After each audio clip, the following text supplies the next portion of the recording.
અંકલેશ્વર શહેરમાં ભારતીય જનતા પાર્ટી દ્વારા ભારત રત્ન ડોક્ટર બાબા સાહેબ આંબેડકરની જન્મજયંતિની પૂર્વ સંધ્યાએ વિશેષ દીપોત્સવી કાર્યક્રમનું આયોજન કરવામાં આવ્યું હતું.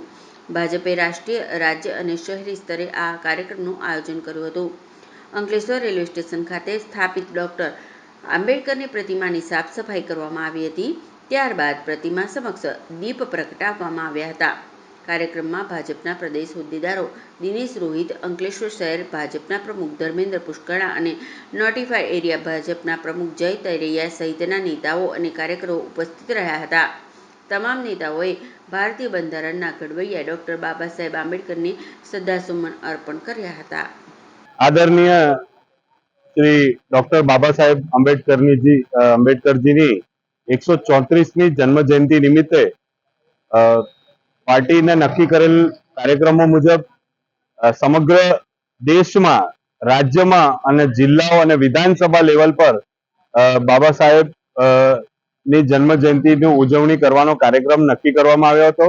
જેને અનુસરીને આવતીકાલે એમના જન્મદિવસની આજે પૂર્વ સંધ્યાએ દીપોત્સવી નો એક કાર્યક્રમ કરવામાં આવ્યો, જેની અંદર અમારા પ્રદેશના હોદ્દેદાર શ્રી દિનેશભાઈ રોહિત અને અમારા સંગઠન અને નગરપાલિકાના ચૂંટાયેલા સૌ સભ્યો ઉપસ્થિત રહ્યા.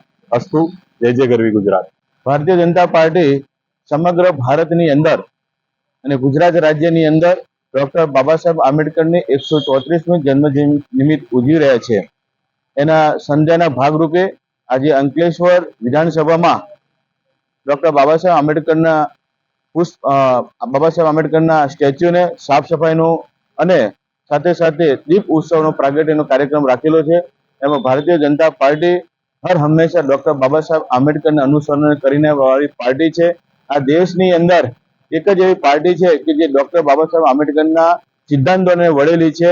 એના ભાગરૂપે આજે અમે સૌ કાર્યકર્તાઓ દીપ પ્રાગટ્યનો મહોત્સવનો કાર્યક્રમ ઉજવ્યો છે. અસ્તુ. જય ભીમ. જય જય ગરવી ગુજરાત.